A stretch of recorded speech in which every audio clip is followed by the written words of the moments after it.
What's good, y'all? It's your favorite GM, Kenny Beecham, back with the brand new video. Now, y'all know we're a couple weeks away from the trade deadline, and you know this because I can't stop talking about it. It's my favorite part of every NBA season. Now, I said your favorite GM because I'm about to be giving out some trade knowledge, all right? So, the real 30 GMs of the league, you better be watching this video because I'm going to let you know the right trades. Oh yeah, the right trades for your team's future. So what happened is our friend Ryan created a quiz, or I don't even know, a poll where he goes through some of the top rumors from the 2018 trade deadline, and we got to decide as the GM if we would do these deals. So the real GMs, be listening now because Kenny got you. Before we get into it, I got to do my shout out to the day. Shout out to everybody supporting the channel. Let's get over to the first one. Again, shout out to Ryan for creating this. As the Bulls GM, would you make this trade? Nikola Mirotic for Rodney Hood and Derek Favors. All right, if we were trying to win right now, this is a great deal. Derek Favors, one-year deal. We can re-sign him. That's great. But Rodney Hood is a baller. Dude's averaging like 17 points per game this year off the bench. He can play some defense. This is a great trade if we're trying to win this year. But in reality, we embracing the tank, y'all. Lose every quarter for Michael Porter. Secure the Bagley. Whatever you want to say with the hashtag, we doing that. Now, understand the Bulls were the hottest team of December. I get it.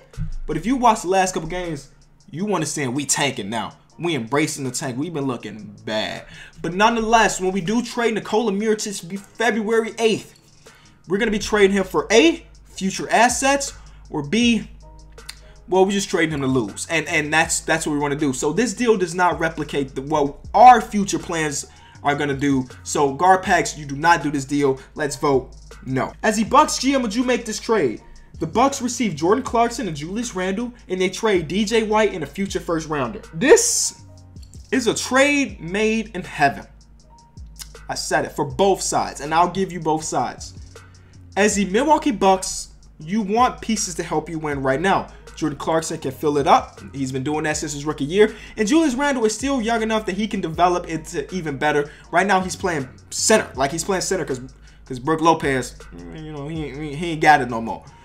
Julius Randle's playing center for them. And I can see him as a small ball center for the Milwaukee Bucks, too. So, yes, that's great. Now, why would the Lakers trade Jordan Clarkson and Julius Randle for a bum and a future first rounder? Here's why, Lakers fans. Your goal this offseason is to sign two superstars. You want Paul George, and you want to pair him up with either a Boogie or LeBron, whatever. That is the goal of the future of the Lakers. In order to do that, you need more cap space. Y'all gave Jordan Clarkson this huge contract. You need to trade him away so you can have the money to bring in Paul George and maybe DeMarcus Cousins. Same thing with Julius Randle. This is the last year of his deal. Somebody's going to have to pay him, and you do not want to be stuck as the guy to pay him because, again, you don't got the money to sign your two superstars, Lakers fans. So it may hurt because I know Jordan Clarkson is loved in Laker Nation. I don't know if Julius Randle is. But if you want the two future superstars, you got to trade these two players. And here it is. And then you get a first round in return. Deal made in heaven? We're going to say yes. And most people agree with me. Good. Next one. As the Cavs GM, would you trade for George Hill and you give up Channing Frye and Iman Shumpert? Definitely doing this deal. For both sides, again, it makes sense.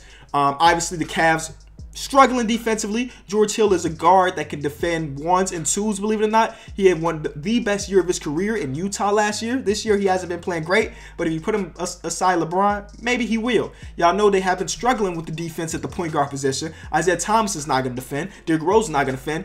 Their best defending point guard is Jose Calderon. That ain't good. So George Hill is a nice player to have. He's going to be backing up Isaiah Thomas, obviously, but a nice guy that can clamp up ones and twos if you need him to. That's great because their defense is trash. Now, why would the Sacramento Kings trade a starting caliber player for two bad players, if we're being honest, and Channing Frye and Iman Shumpert? The real reason is you gave George Hill a huge contract this offseason. I think it was like 3 years, $50 million. That's crazy money. You don't want to pay him that no more.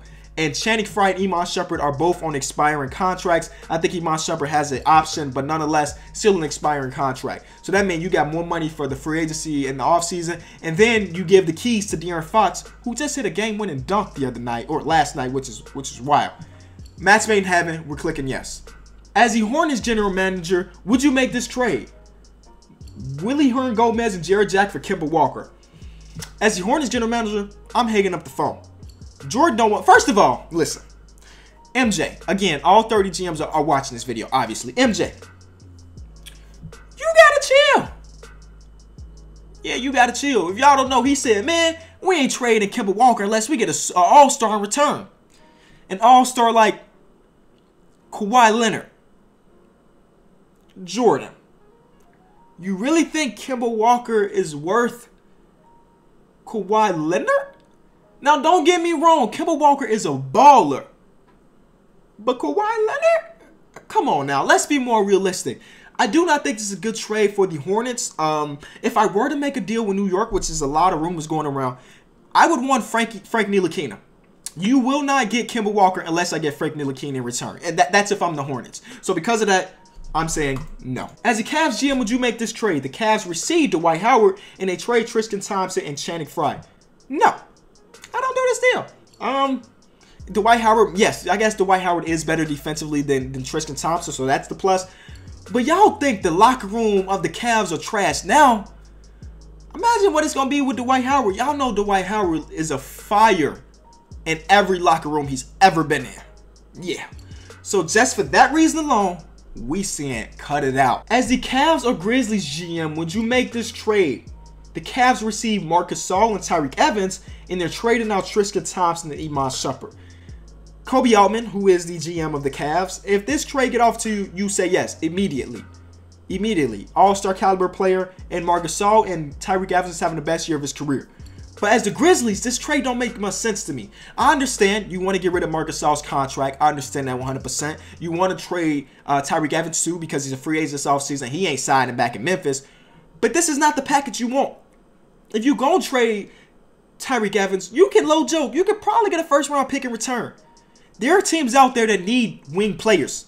The Washington Wizards, the Pelicans, one of them is going to pick up the phone and be like, I got a first rounder for you, and you do that deal. They don't have their own first rounder for next year, so you want to get future assets, and Tristan Thompson and Iman Shumpert ain't future assets. Not at all.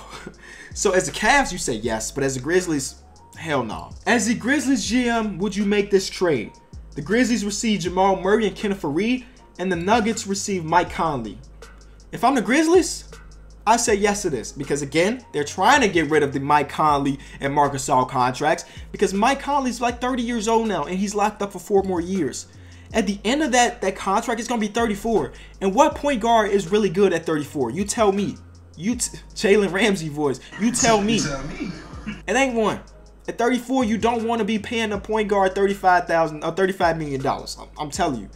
So, as the Grizzlies, I say, yeah, take him. But as the Nuggets, I'm like, nah, man. I can't do this deal. I can't wrap up that much money. They just wrapped up a lot of money in Paul Millsap, too. Both players over 30 years old. I'm a firm believer in Jamal Murray's future. I'm not trading Jamal Murray for a guy that's going to be washed in 2 more years. So I'm saying no to this. As the Bucks, would you make this trade? The Bucks received DeAndre Jordan, but they trade out Jabari Parker, John Henson, and Malcolm Brogdon. As the Clippers, I say bring it on. Deal is done. You trade in DeAndre Jordan, who was on a 1-year deal, obviously, for 3 real rotational guys. Jabari Parker, when he comes back to his injury, I believe he's going to be good, but, you know, without 2 ACLs, he may be bad. John Henson is a rotational player, and Malcolm Brogdon was just the Rookie of the Year last year. Those are 3 good players. If you're going to trade 3 rotation players, 3 legit rotation players, Milwaukee, get back a superstar. Dre's not a superstar. He's not. I can't do this deal. Because who are you going to start at the... I don't even know how this will work, man. You're giving up so many pieces for a guy on their expiring contract to...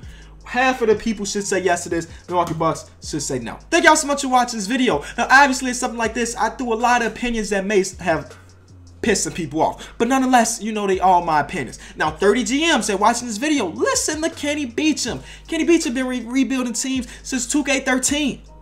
And I'm going to stop referring to myself in the 3rd person now because it's kind of weird. So thank y'all so much for watching this video. If you did enjoy, to leave a like. I'll see y'all tomorrow. I appreciate all the love that you dropped me. So, peace. Baby, we got rolls too. Why you tripping, baby? Damn, all these bitches in this club. up and I chose you. I knew I should've chose to. Matter of fact, go get your buddy. I'ma tell that hoe the same shit I told you. I'm on my own, I hold my own. It's big flex, bitch. That bitch ain't wanna swallow. Now the shit all on her necklace. Ayy, put that pussy nigga on the checklist. Ayy, put that pussy on me, I'm gon'